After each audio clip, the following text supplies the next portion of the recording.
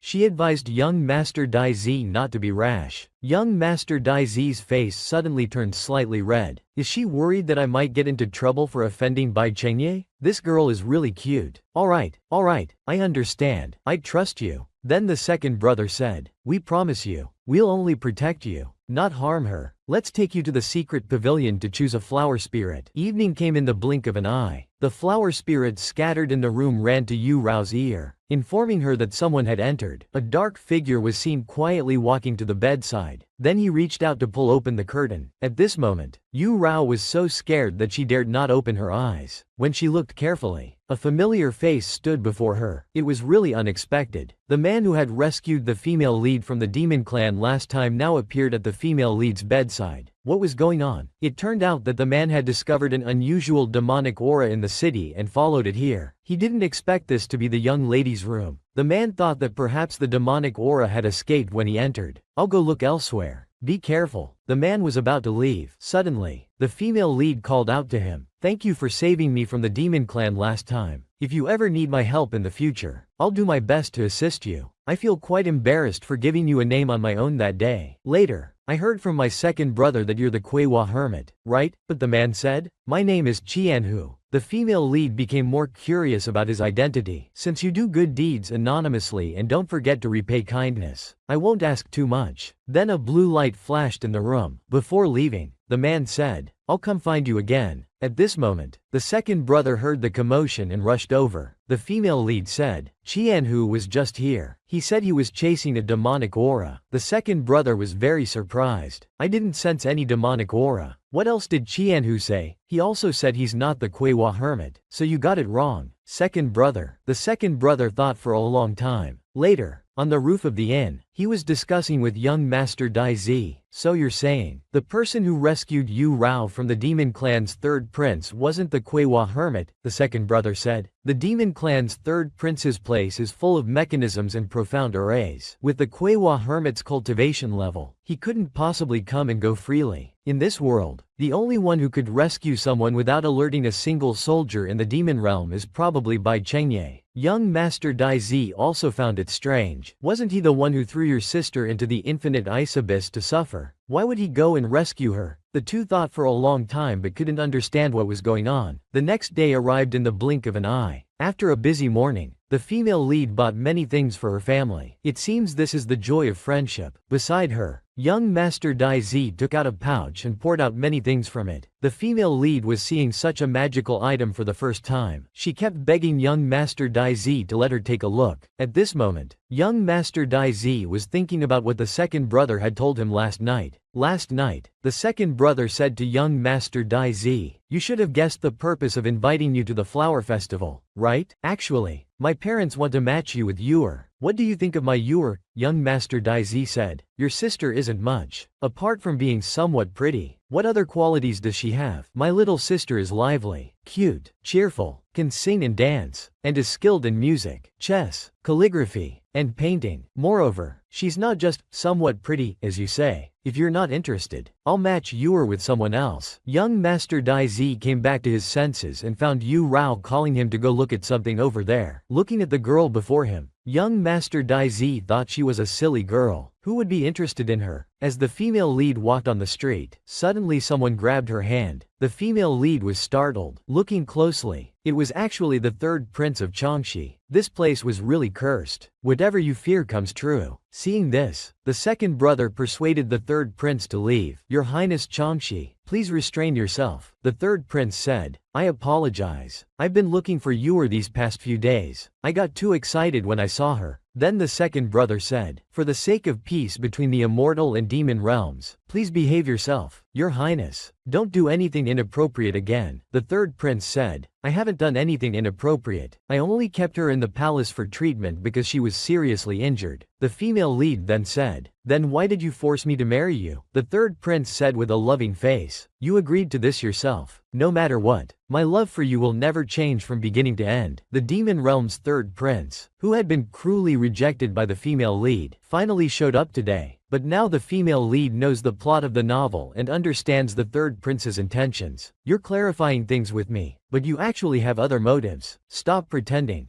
I'll be frank today. Your two elder brothers in the demon realm already hold military power and have achieved great military feats, but you're suppressed by them everywhere. You pretend to be idle all day and want to marry me just to make them lower their guard. You're simply trying to use my family's influence. The female lead threw harsh words. Let me tell you, I know what you're up to. Please don't come near me again. Otherwise, I'll hit you every time I see you. Second brother, let's go. Leaving the third prince standing there stupidly alone, the second brother was very pleased. Little sister, you've finally come to your senses. Young Master Dai Zi had a look of disdain. Look at how happy you are. Who was the fool who caused a stir throughout the city for Bai Chengye? The third prince of Changxi stood there stunned. At this moment, his subordinate appeared. Changxi asked, where exactly did things go wrong? The subordinate had received news that Bai Chengye had also arrived in Chengzhou last night. Could the immortal lady's attitude be related to him? Changxi said, if it's him, it doesn't matter. He won't accept immortal lady Yu Rao's love. It won't affect my plan at all. Let's go to Vermilion Bird City and find a way to coax this girl back. The scene shifts to Vermilion Bird City. At this time, Lady Chunhua was discussing the situation with the second brother. Quickly tell your mother. How have those two been getting along these days? The second brother said.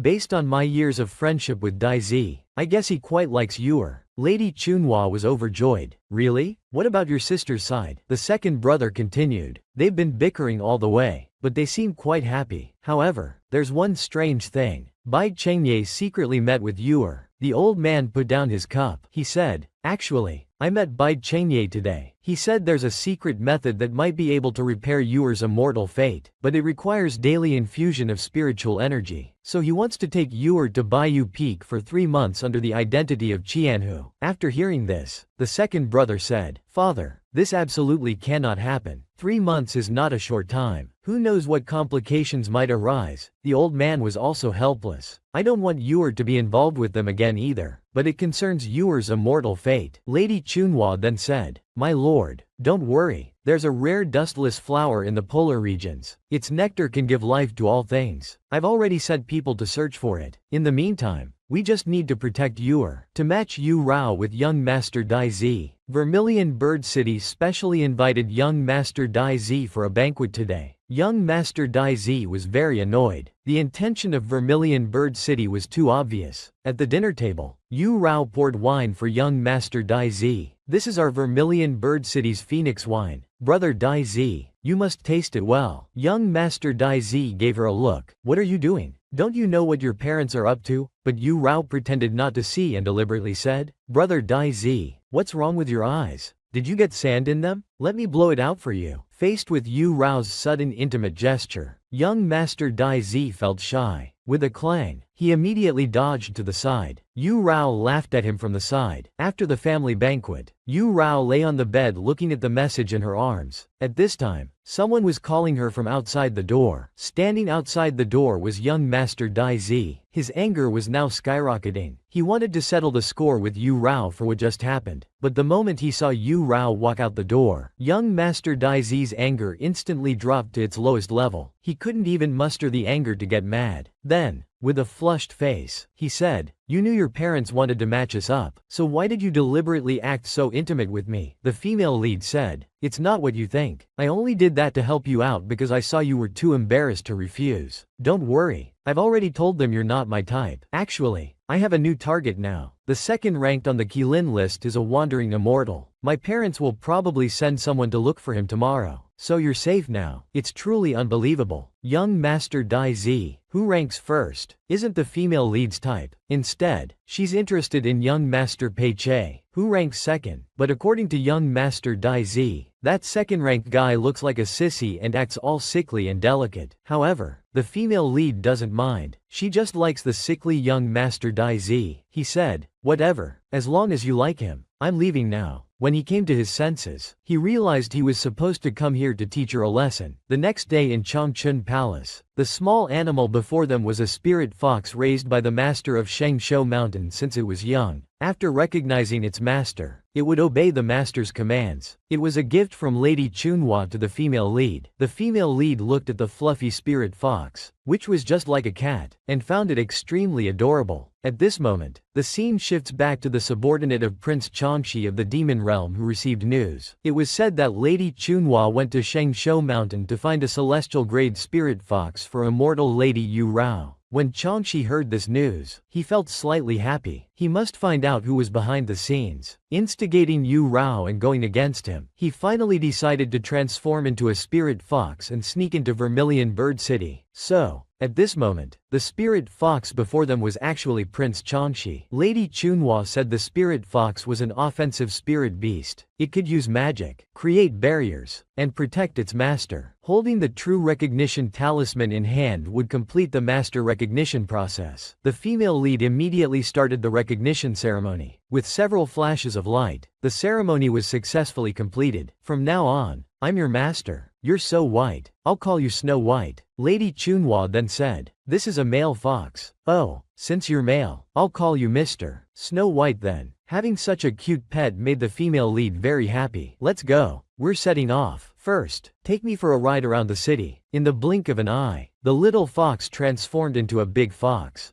It looked truly majestic. Then, the spirit fox carried the female lead soaring above Vermilion Bird City. This kind of celestial grade spirit beast, if nurtured well, might even evolve into human form based on its innate bloodline. It was unexpected that the renowned third prince of the demon realm would transform into a fox, sneak into Vermilion Bird City, and become the female lead's pet. Among the men the female lead currently knows, Bai Chengye is cold towards her. Young Master Dai Zi is somewhat tsunere. Young Master Pei Che is sickly. And the third prince Changxi is a scumbag. Forget it. It's unlucky to talk about him. The female lead hugged the spirit fox and accidentally touched its sensitive area. She was startled immediately. What's going on? He hasn't been neutered. But the maid didn't know what the word neutered meant. The female lead explained. It means preventing animals from going into heat by removing their testicles. After listening, the maid roughly understood. Don't worry, miss. Spirit beasts grow by absorbing the world's spiritual energy. The higher their rank, the more they value their bloodline. They won't go into heat randomly. The female lead finally relaxed, picked up the spirit fox, and prepared to give it an affectionate hug. But the spirit fox wasn't cooperative and kicked her away with one foot. At this time, the maid came over and said, Miss, the lady asked me to help you get ready. Young Master Pei Che has arrived. The third prince Changxi, who had transformed into a spirit fox, was already furious. Forget it. Small patience prevents big chaos. After I succeed, I'll definitely make you die miserably. The scene shifts to the reception room. Young Master Pei is the second ranked on the Qilin list, a talented youth. This special invitation is to have young Master Pei come to Vermilion Bird City for a blind date. This is young Master Pei. He indeed looked quite handsome. Upon hearing it was a blind date, he hurriedly asked, a blind date with whom? Could it be with your third brother? The third brother was startled. Young Master Pei continued, last time you mistook me for a woman and openly flirted with me, so it's not impossible that you called me here for a blind date this time. The female lead sighed helplessly. Am I really so unlucky? The men I've met for blind dates these days are either my second brother's CP or my third brother's CP. The second brother then said, young Master Pei, you misunderstood. It's a blind date with my sister, Yu Rao. Young Master Pei glanced at the female lead and coldly said, no need. It's not suitable. The second brother was very surprised. Won't you reconsider? But young Master Pei just wasn't interested in the female lead. It seems the female lead's path to blind dates is truly full of obstacles. The female lead Yu Rao encountered setbacks everywhere on her blind date journey and hasn't found a man she likes yet. However, she suddenly thought of her lifesaver. Just now, Yu Rao asked Lady Chunhua, that Qianhu young master who saved me from the demon realm shouldn't dislike me, right? Mother, do you know him? Lady Chunhua knew that Qianhu was Bai Chengye, but she couldn't reveal his identity to Yu Rao yet, so she made up an excuse, saying, that Qianhu young master you mentioned, he practices the path of pure heart. Falling in love would damage his cultivation. Moreover, it's said that he has congenital deficiency and can't perform in bed. The female lead was stunned upon hearing this. What grudge did her mother have against him to slander him like this? At this moment, the third prince of the demon realm, transformed into a spirit fox, thought to himself, could this Qianhu, who was able to take Yuer away from our demon realm, be Bai Chengye? The scene shifts to the second brother. It's unclear who he's talking to. Come out. I've seen you. Looking closely, it turns out to be young Master Dai Zi. Unexpectedly, he's still in Vermilion Bird City. The second brother then said, young Master Pei Che wasn't suitable and has left. The next one to have a blind date with my little sister is young Master Long Feiying from Xuanwu City. Young Master Dai Zi said disdainfully. Why are you telling me this? The second brother secretly laughed. Weren't you eavesdropping all along? Don't regret it later then. Time moves to the evening. The spirit fox seems to sense movement at the door. A long-haired young man is standing at the door. The silhouette looks familiar. It turns out to be the masked Qianhu young master. He and the spirit fox exchange glances. Why is this spirit beast so stupid? It's not even alerting its master. The spirit fox looked at him in confusion, wondering what this person was up to. Just then, a few green stones appeared in Qianhu young master's hand. A pop sound was heard. He threw the stones in front of the spirit fox. Then he made a hand gesture and chanted a spell. Suddenly, the stones grew many vines. In an instant, the spirit fox was tied up. The third prince Changshi was immediately panic-stricken. What exactly was this guy trying to do? Then the spirit fox was thrown in front of the female lead. The female lead was very puzzled. Who tied up her spirit beast? Upon closer inspection, it turned out to be the Qianhu young master she had been thinking about all day. Then Qianhu said to the female lead, I have a set of mental techniques that might help you repair your celestial fate, but it can't be shared with others, and you must become my disciple. The female lead was very delighted. Before becoming your disciple, can I see your true face? Qianhu young master slowly removed his mask. At this moment, the female lead finally saw his true face, but something seemed off. She felt that his eyes looked different after removing the mask.